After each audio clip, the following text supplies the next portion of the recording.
defense or whether they end up using double claw even. Yeah, for sure. It might be nice to like think about it like you have like a offhand that you will primarily focus to do like a lot of the fighting game inputs to do like your specials and stuff. That will then also function as like that secondary to hit like those notes in the middle of holds. All right, so getting into Tyger versus Crimson now. Yeah, we're just breezing through this bracket. We're getting into it. Yeah, so this is Losers finals, so this will be a best 3 out of 5. Yeah, we're just speedrunning this, so getting into it. And already Tyger right off the bat, just like using up some of that EX. The button freezing is coming in super clutch for Crimson. Oh yeah. Okay, right now just trying to really trip up Crimson here, but I feel like Crimson, again, just like that aggressiveness, that's the thing that we saw really like define them before. It's coming into play now, definitely with a pretty solid lead, but nobody is like faltered yet. These are like 2 of the strongest players that we've seen thus far. Yep, and I really have to hand it to Crimson. On top of the super aggressiveness, also just a very solid defense and just getting high judgments all around. Ooh, oh, as I say that. As soon as you say that. Damn, that was a little bit rough. They missed all of those notes. My goodness, yeah, that completely changed the tide into Tyger's favor to take that W on that one. Wow. All it took was that one mistake. We were talking about the defensive play. What happened? Again, I think I said this earlier, you stop paying attention for maybe even just 1 second, over half your health is gone. Sometimes, like, okay, if you miss like a single note, that's fine. But if you miss like all that many consistently, that's like super, super rough, especially when you have like those kinds of streams. That's the kind of a thing that you have to be like primed for and so difficult to pick up halfway. And honestly, that might be more punishing than like a normal traditional hit confirm even, taking that much damage. But then, okay, Crimson just putting out a lot of stuff out there through Tyger, who's going to be taking some damage, but nobody just falling behind massively quite yet. Yeah, Tyger handled that pretty well overall. Oh, yeah. I will say, it's very satisfying to have a fighting game that is like based on rhythm, especially like as this meta like develops, as this game comes out. This is a game that you can like bop to, right?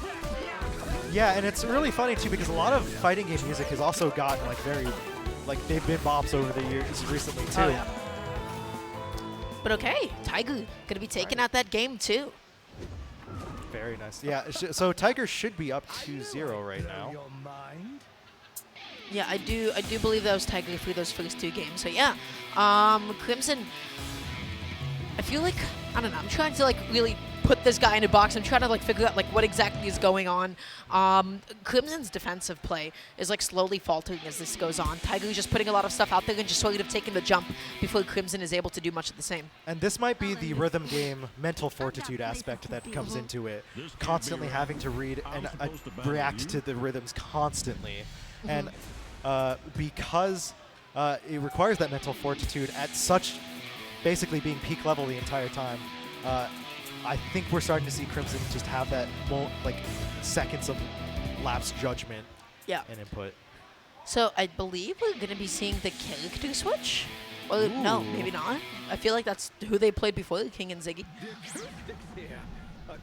They did do a character switch over to King. Okay, gotcha. All right. Game 3. Let's get it. Let's see if this works out in Crimson's favor. Oh, I mean, already, just look at the difference. Tyger, look at his face. Look at him. He's immersed fully within the game at this point. He's moving his head along. He's looking extremely confident, which is honestly everything when it comes to defensive play, and then also having the boldness to start executing some attacks of your own as well. Tossed out one of those level 1 specials. Crimson not having done the same quite yet. But level 3. I feel like nobody's been going through like ultras at all. I've seen, I think, 1 ultra during this entire campaign. Just once. You know, I think we actually just saw one from Tyger just now, and that Crimson ended up taking like a third of HP damage. Wow, that was huge. Yeah, Tyger right now is super aggressive. Crimson has lost a lot of that momentum. Now just like missing so many of these notes, finally getting back into it. But the question is it a little bit too late? You have that HP to consider. You have Tyger's massive advantage, and ooh, with all of those notes, there are so many more chances to get knocked out.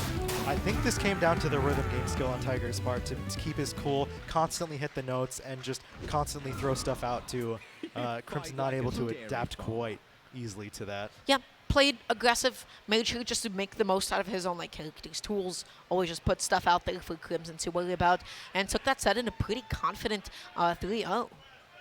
Yeah, very quick 3-0 too. So yeah, I don't know. This is like exciting. So I'm glad that I get like a chance to be able to like see this game a little bit.